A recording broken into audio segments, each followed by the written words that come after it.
Hola a todos, soy Denis y esto es Basket 365. El vídeo de hoy lo que voy a hacer es hablar sobre el draft de ayer. En primer lugar, quiero daros las gracias a todos los que os habéis pasado por el stream, era la primera vez que lo hacía y creo que ha sido bastante entretenido. Al final es verdad que el draft me encanta y pasan muchas cosas, pero se hace largo. Pero aún así ha estado muy bien y ha habido muchos movimientos, así que hoy quiero hablaros un poco de quiénes han sido, desde mi punto de vista totalmente subjetivo y sin que hayamos visto jugar a ninguno de estos jugadores en la NBA todavía, quiénes han sido los principales ganadores y perdedores de este draft. Antes de nada, si estáis aquí, imagino que es porque os interesa la NBA, así que os animo a que os suscribáis, dadle like a este vídeo en particular si os ha gustado y comentadme abajo lo que opinéis y qué os ha parecido el draft en general. Y ahora ya sí, voy a empezar.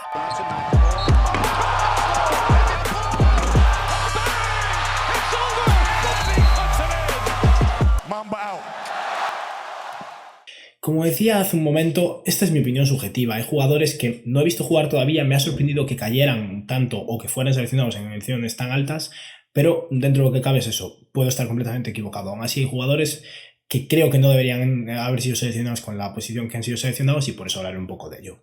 Para mí, uno de los primeros perdedores de esta noche del draft fueron los Chicago Bulls. Los Bulls tenían el cuarto pick del draft, también tenían el pick 44, del cual tampoco voy a hablar, no me parece demasiado importante, pero con ese cuarto pick del draft tenían bastantes opciones y optaron por seleccionar a Patrick Williams.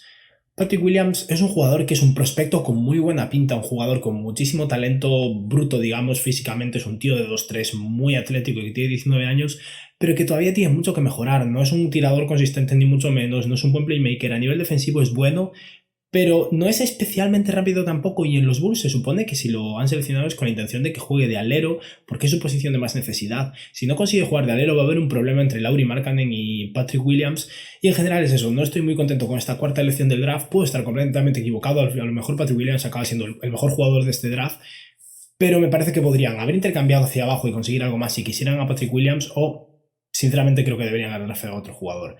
Por eso para mí los Bulls han sido un perdedor. Y vamos a empezar hablando de uno de los ganadores pequeñitos. Hay dos o tres equipos que he decidido incluir que han hecho movimientos pequeños porque me ha parecido que realmente les ha ido muy bien. Y para mí el primero de estos ganadores son los Washington Wizards. Los Wizards tenían el noveno pick del draft y el pick 37. Hicieron movimientos en la segunda ronda, pero sobre todo el motivo por el que fueron los principales ganadores es porque consiguieron a un jugador que se esperaba que fuera el cuarto pick a los Chicago Bulls, que fue cayendo y acabó en esa novena posición, y ese jugador es Deni Avdija. Aparte de eso, intercambiaron ese pick 37 por el 53 y una segunda ronda futura, con lo que consiguen un asset adicional, y con el pick 53 draftearon a Cassius Winston. Winston es un jugador del cual hablé en mi vídeo de ayer sobre posibles robos del draft y no me sorprendería que lo sea. Estamos hablando de un jugador que es un base pequeñito, pero que tiene mucha experiencia, tira bien de tres, es buen playmaker y en general es una especie de veterano, aunque vaya a empezar ahora mismo en la NBA, y creo que como jugador que puede jugar de sustituto de John Wall puede ser de los mejores bases suplentes que han tenido mucho tiempo los Wizards y tal vez les forme parte de ese núcleo en futuro. Y sobre todo han conseguido Deni Avdija. Deni Avdija nadie se esperaba que cayera a la novena posición, es un jugador que tiene muchísimo potencial y además va a un equipo que no ha sido muy bueno este año, pero con la vuelta de John Wall puede ser muy competitivo y Deni Avdija jugaba en el Maccabi Tel Aviv, uno de los mejores equipos de Europa, y a un nivel muy alto, y está acostumbrado a ser el segundo, tercer, cuarto mejor jugador de un equipo, cosa que serán los Wizards. Me preocupa un poco la conexión entre Rui Hachimura y Deni Avdija. No sé si Deni Avdija podrá jugar de tres, pero al final cuando tienes la opción con el noveno de seleccionar un jugador con este potencial, lo haces y luego ya solucionarás el resto de cosas. Creo que los Wizards han tenido una noche muy buena en este draft. Pasamos ahora a hablar de otro ganador para mí que hizo movimientos muy pequeños y sin embargo para mí creo que tuvieron un éxito rotundo y fueron los Memphis Grizzlies. Los Memphis Grizzlies solo tenían un pick en este draft dado que su pick número 14 le pertenecía a los Boston Celtics, era la elección número 40 y no utilizaron esa elección, la intercambiaron, pero es que para mí hicieron movimientos muy buenos. Para empezar, debido a que los Boston Celtics no podían conseguir o retener a los tres jugadores que draftearon en esta primera ronda del draft, después hablaré de ello, consiguieron el pick número 30 de los Boston Celtics que les trajo a Desmond Bane a cambio de, si no me equivoco, 2 picks de segunda ronda. Todavía no está confirmado cuál ha sido el movimiento, pero Desmond Bane es un jugador que a mí me encanta. Yo me esperaba que fuera seleccionado bastante más arriba porque es un jugador que ha jugado 4 años de universidad y siempre ha tirado súper bien de 3 y juega buena defensa, y con el pick 35 escalaron de la posición 40 a 35, se intercambiaron el pick con los Kings. Consiguieron a Xavier Tillman, un jugador del cual hablé ayer también, que me parece muy buen defensor y me pega muchísimo con los Memphis Grizzlies. El hecho de que no sea tan buen tirador no me preocupa tanto un equipo como Memphis, donde ahora mismo tiene Valanciunas, pero a la larga creo que Jaren Jackson Jr. va a ser el center titular Y Xavier Tillman puede ser un ala pivot defensivo ideal junto a ese núcleo que tienen, que se centra mucho en defensa. Al final sabéis que es algo muy cultural en Memphis y que al final es un buen playmaker y es bueno con el balón en las manos. Creo que los Memphis Grizzlies están seleccionando a veteranos muy buenos en este draft y intercambiando poca cosa han conseguido dos jugadores que me tienen muy buena pinta. Vamos a hablar de otro ganador ahora, un ganador que para mí no tenía nada que hacer en este draft y sin embargo han hecho movimientos muy inteligentes y han empezado a hacer algo bastante interesante en un equipo como son Los Ángeles Clippers, que estaba en una situación complicada, la verdad. Los Clippers tenían solo el pick 57 este año, ya sabéis que han hipotecado todo su futuro por Kawhi Leonard y Paul George, solo le quedan elecciones de segunda ronda, creo que tenían 8, y sin embargo han hecho movimientos muy inteligentes en este draft. Básicamente han conseguido el pick 33 a cambio de un pick suyo de Detroit de 2023, si no me equivoco, un pick futuro de segunda ronda, pero han cambiado ese pick de segunda ronda por la elección 33, que es casi la mejor elección posible de segunda ronda, y con eso ha conseguido a Daniel Oturu. Daniel Oturu es un jugador que podría haber sido un pick de primera ronda perfectamente, ha jugado en Minnesota y es un center bastante grande, no es enorme, pero bastante grande, con potencial como tirador de 3, que ha sido un buen defensor, muy buen reboteador, y al final es un center grande que les viene muy bien. Tienen a Ivica Zubac, pero Daniel Oturu no creo que el primer año, que este año vaya a ser un center tan bueno, pero como mínimo puede ser un jugador de rotación ya este primer año y a la larga puede que acabe siendo un center muy competente y lo han conseguido a cambio de una segunda ronda futura, que está muy bien. Y por otra parte hicieron un intercambio en esta noche del draft muy interesante. Fue un intercambio de 3 bandas y un poco lioso, pero básicamente enviaron a Landry Shamet a los Brooklyn Nets y consiguieron el pick 19 de los Nets y después enviaron ese pick 19 a los Detroit Pistons junto a Rodney McGruder, un jugador que cobra $5 millones y al cual creo que querían sacar del equipo. Para mí no tenía sentido, apenas jugaba y ocupaba espacio salarial del cual están limitados, o sea que se libraron de esos 5 millones de McGruder y enviaron un pick que habían invertido básicamente a Landry Shamet por él y consiguieron a Luke Kennard, que me parece una versión mejor del Landry Shamet. Puede ser un poco un peor defensor, pero es un jugador que entra en su último año de contrato de novato, o sea que va a ser agente libre restringido después de este año, así que por lo menos lo podrán conservar si quieren y es un jugador bueno. Es un jugador que ha tirado un 39% de 3 este año, siempre ha sido un buen triplista, es un escolta, puede controlar un poco el balón y al final para un equipo que tiene 2 estrellas, alguien que es un auténtico francotirador está muy bien y han pagado otro tirador por él que jugaba menos en el equipo, o sea que creo que realmente de tener un pick 57 han conseguido sacar auténtico oro en esta noche del draft. Vamos a hablar ahora de un perdedor. Esto, como decía, es totalmente subjetivo, dado que se basa únicamente en la elección que hicieron, pero a mí no me ha gustado. Y es que los Miami Heat, con el pick número 20, tenían varias opciones, pero en general yo me imaginaba que iban a buscar un base para cubrir a Goran Dragic. Independientemente de que lo fueran a renovar o no, Dragic no va a estar mucho más tiempo en los Miami Heat porque los años pasan, evidentemente. Y no han decidido hacer eso, lo cual me ha sorprendido porque con ese pick número 20 aún estaban disponibles Tyrese Maxey, Theo Maledon, Tyrell Terry, RJ Hampton. Había bastantes opciones que me gustaban mucho y sin embargo fueron con Precious Achiuwa. Achiuwa me sorprendió que cayera esta posición número 20. Esperaba que fuera drafteado antes, es verdad. Pero no me gusta para Miami. Me gusta el perfil de jugador, ese jugador trabajador, físico, con versatilidad defensiva, muy atlético. Pero la idea de una combinación de Precious Achiuwa con Bam Adebayo puede dar miedo a nivel defensivo, pero a nivel de espaciado, Achiuwa ha intentado tirar y de momento no ha demostrado nada, y es lo mismo para Adebayo. Es verdad que si ponen suficiente tiro entre las posiciones de base y alero, tal vez puedan cubrirlo, pero no estoy muy seguro de este pick. Aún así, Miami siempre ha sido un equipo muy bueno a la hora de desarrollar talento y de buscar talento, o sea que confío en ellos y de entrada no me gusta, pero no me sorprendería que me sorprendan y que Precious Achiuwa acabe siendo un jugador espectacular.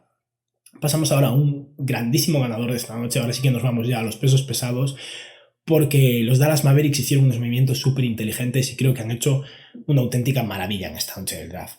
Llegaron a esta noche con los picks 18 y 31, o sea, su propio pick de primera ronda y el pick de Golden State Warriors de segunda ronda, y hicieron movimientos, cambiaron también a jugadores, pero sacaron realmente jugadores con muy buena pinta. Y es que con esos picks básicamente se seleccionaron a Josh Green con la elección número 18, un jugador que he hablado de él 1000 veces en la mayoría de mis vídeos, pero es un jugador proyecto, no creo que vaya a contribuir tanto el primer año, pero viene siendo un prototipo de 3&D, un jugador atlético que ha tirado decente de 3 y que va a ser versátil a nivel defensivo y podrá jugar de escolta o alero. Pero después, con la elección número 31, consiguieron a Tyrell Terry, un jugador que cayó. Se esperaba que fuera como mínimo el pick 21 para los 76ers y fue bajando. Y es un tirador nato, un jugador que se compara un poco con Trae Young. No es nada parecido, no creo que vaya a serlo, pero ha crecido un poco, o sea que ya no es tan pequeño. Es un base de un poco menos de 1,90 m y algo delgado, es verdad. pero su capacidad de tiro es espectacular. Y precisamente por eso me parece que consideraron que Seth Curry era más prescindible y decidieron intercambiar a Seth Curry a los 76ers a cambio de Josh Richardson y el pick 36. Con ese pick 36 seleccionaron a Tyler Bey, que es un mega defensor, un jugador que creo que va a ser muy bueno. Habrá que ver hasta dónde llega su ataque, porque si no mejora suficiente puede ser un problema, pero a nivel defensivo Tyler Bey es espectacular. Y a Josh Richardson, que es un defensor que ya sabemos que es espectacular, lleva años demostrándolo, y a nivel ofensivo no es malo.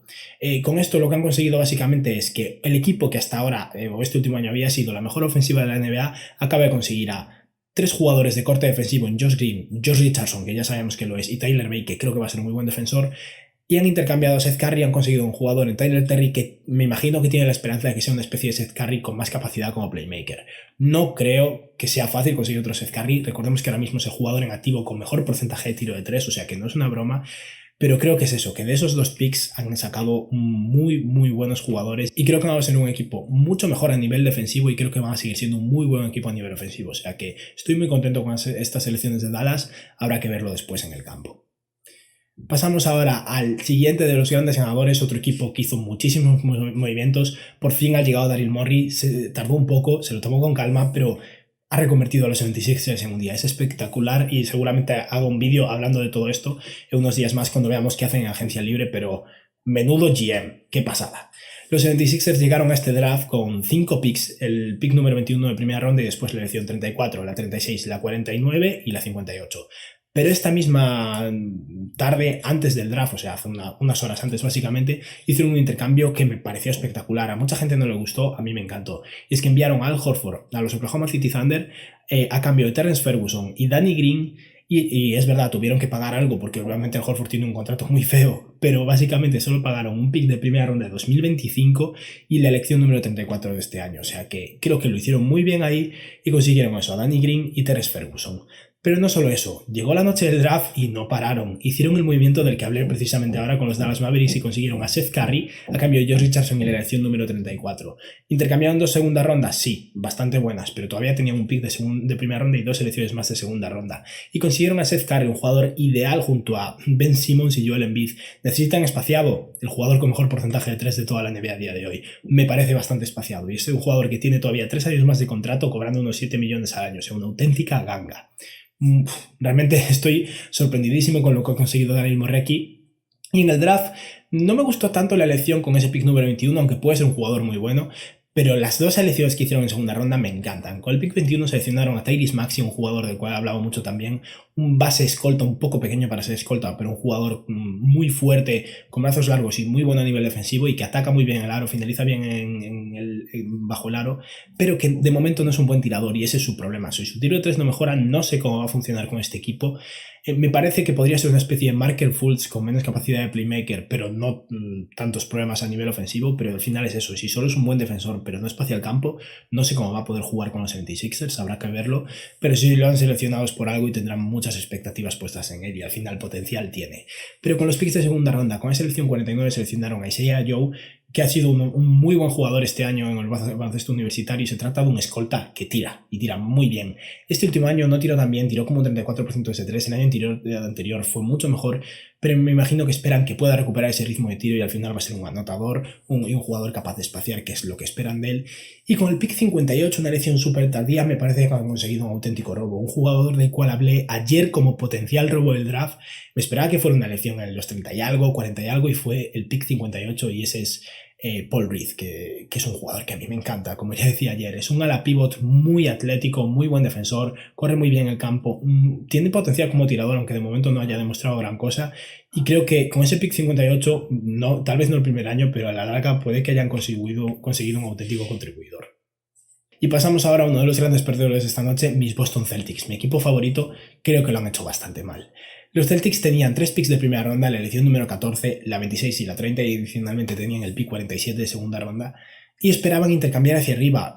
¿Por qué? Para empezar, porque no tienen huecos en la plantilla, no pueden permitirse draftear a más de 3 jugadores, básicamente. 2 jugadores es el máximo, a partir de 3 jugadores ya no tenían huecos en la plantilla y iban a tener problemas, y eso es lo que pasó, no consiguieron intercambiar, Y el pick número 14 me gustó bastante, draftearon a Aaron Nesmith. Había una opción que me gustaba más, como decía en el momento del directo, pero es el mejor tirador posiblemente de este draft, un jugador que no va a necesitar el balón en las manos y que un equipo como Boston va a poder jugar como alero y espaciar. Posiblemente jueguen con Jaylen Brown como escolta y Jason Tatum como ala pivot y tenga a Aaron Nesmith como alero. Si el tiro realmente se traslada, puede ser un jugador muy bueno con esta edición número 14, pero después la cosa empeoró bastante para mí. Los Celtics con el pick 26 seleccionaron a Pritchard, un jugador que yo sinceramente ni conocía, lo he estado viendo y tiene buena pinta, pero es un base de 1,88 m, cosa que preocupa una vez más con Kemba Walker, pero que he tirado muy bien y ha sido uno de los mejores jugadores de la universidad, básicamente. Tiene buena pinta, no me convence demasiado por posición y me gustaría un jugador más atlético y más de corte defensivo, pero el tema es eso, no consiguieron intercambiar picks y entonces al final con la elección número 30 draftearon a Desmond Bane, un jugador que me encanta, y lo regalaron. Lo enviaron a Memphis a cambio de 2 picks de segunda ronda porque no tienen hueco para meterlo en la plantilla, básicamente. Y los picks de primera ronda tienen garantizados 2 años de contrato. No podían hacer nada menos que fuera un jugador europeo que se quedaba fuera. Y con Bolmaro y Pokusevski ya drafteados, no han conseguido hacer nada. O sea que ellos mismos se han comido sus propios picks y han tenido que en cierto modo regalar ese pick. Porque 2 selecciones de segunda ronda futuras pueden ser buenas, pero también puedes cambiar el pick 30 por el 48 y el 51. ¿Quién sabe? Y con ese pick 47 draftearon a Jan Madar, un jugador del cual hablé en mi vídeo del draft sobre jugadores europeos, que no creo que se merezca ser el pick 47. El motivo por el que lo hicieron básicamente es precisamente porque juega en Europa, juega en Israel, y con eso pueden draftear a un jugador que pueda seguir jugando en Europa y no necesite un hueco en la plantilla este año, con el fin de que tal vez a la larga sí que forme parte del equipo. Es un jugador de corte defensivo, un base que se mete debajo de tu piel, es verdad, pero no creo que sea el jugador que estaban buscando y simplemente es la única opción que tenían disponible. Por eso, en general, creo que los Boston Celtics tuvieron un draft bastante malo. Y hablando de otro equipo que para mí tuvo un draft bastante malo, los Utah Jazz. Los Jazz tenían el pick número 23 de este año y acabaron intercambiando con los New York Knicks, que hicieron cosas bastante raras, tenía buena pinta y después para mí la cagaron un poco. Me planteé meter aquí a los Knicks, pero al final voy a ser benévolo esta vez. Pero los Utah Jazz tenían el pick 23 y lo intercambiaron por la elección número 27 y 39. Y mi problema es que la elección 39 me gustó mucho, pero la 27 no me gustó nada. Y es que con ese pick número 39 draftearon a Elijah Hughes, un jugador que tiene muy buena pinta, es uno de estos jugadores veteranos que era uno de los mejores anotadores del baloncesto universitario. Su tiro de 3 preocupa un poco, pero es un escolta alero que podría ayudar mucho desde el banquillo a los Utah Jazz. Tal vez sea una especie de Jordan Clarkson, habrá que ver qué pasa por ahí. No creo que vaya a ser un titular, me parece un jugador que es totalmente el corte de sexto hombre, pero puede que salga bien. Pero con ese pick 27 draftearon a Udoka Azubuike, un bicho, un center enorme, con muchísima envergadura, muy pesado, con mucho salto vertical, un jugador con mucha presencia física, que creo que va a pelear en los tableros, va a conseguir rebotes, va a machacar rebotes ofensivos, pero que aparte de eso no aporta nada, es muy poco móvil, en el pick and roll se lo van a comer y no tiene realmente calidad. Es un jugador que no es hábil y tiene demasiados recursos, su único atributo es que es enorme. ¿Eso tal vez sea suficiente? Puede ser. Los Utah Jazz ya han drafteado en un pick muy tardío hace unos años a un jugador que no estaba claro que iba a ser en Rudy Gobert y ya veis en lo que se ha convertido. Pero Azubuike es un jugador que ya ha jugado varios años en la universidad, si no me equivoco, los 4 años. O sea que tampoco es que sea un jugador proyecto. Y me esperaba que fuera un pick en los 40 y algo del draft y los Utah Jazz decidieron ofrecerle un puesto en la primera ronda. A mí no me ha gustado, a lo mejor estoy confundido. Y ahora vamos a hablar del último de los ganadores para mí de esta noche del draft, un equipo que tomó decisiones un poco raras, pero creo que al final lo hicieron muy bien y son los Minnesota Timberwolves. Los Timberwolves llegaron al draft con el primer pick, el pick 17 y la elección 33, o sea que tenían bastantes opciones y ha habido muchos movimientos esta noche, los Thunder estuvieron en todos lados, pero creo que al final los Timberwolves sacaron un paquete muy bueno. Y es que intercambiaron ese pick 17 con los Thunder por la elección número 25, la 28 y Ricky Rubio. Habrá que, en breves hablaré de eso, seguramente con vídeo hablando en particular de la situación de Ricky Rubio. No estoy seguro de cómo va a funcionar en Minnesota, pero esto indica que posiblemente D'Angelo Russell va a ser escolta. Y después intercambiaron ese pick 25 y 33 que tenían solución de segunda ronda y el otro pick que consiguieron por el draft de Pokusevski por la elección 23. Con esta elección 23 consiguieron a Leandro Bolmaro, que acaba de ser drafteado por los New York Knicks. Con el primer pick draftearon a Anthony Edwards y con la elección 18 draftearon a Jaden McNamee. Es un jugador que es puro potencial, que es un alero, posiblemente a la pivot, capaz de botar, capaz de tirar, capaz de defender, pero que todavía no ha demostrado que realmente puede hacerlo a un nivel competente. Tiene mucho potencial, pero podría ser un desastre. ¿Qué pasa aquí con Minnesota? A mí me ha gustado muchísimo las selecciones, me gustan mucho los 3 jugadores, creo que pueden tener muchísimo potencial ahí, más que nadie, acumulando todos los jugadores que han conseguido en este draft. Mi problema con esto es que no me queda clara su dirección. Tienen a D'Angelo Russell y tienen a Karl Anthony Towns, se supone que quieren ganar, que están cansados de perder y han drafeado un proyecto total en Leandro Bolmaro, en JD McDaniels, han drafeado un proyecto en Leandro Bolmaro que posiblemente siga en Europa un año más, o sea que solo van a tener a Anthony Edwards y a Ricky Rubio, que creo que va a contribuir al equipo, pero al final para mí su principal necesidad es la de la pivot. No sé por dónde van a tirar a Minnesota, pero si lo que estás buscando es talento puro, creo que han hecho un trabajo excelente con esos picks 23 y 28, aparte de evidentemente Anthony Edwards, que entre los jugadores disponibles en el primer pick es el que más me gustaba. Y bueno, esto ha sido todo, un vídeo largo, había mucha información que condensar, pero he de decir que a mí me encantó el draft, fue una auténtica locura. Mañana me imagino que hablaré sobre agencia libre, pero seguramente en el futuro vuelva a hablar un poco del draft porque han pasado muchas cosas. Y nada, esto ha sido todo por hoy, espero que os haya gustado el vídeo y que tengáis un buen día. Adiós.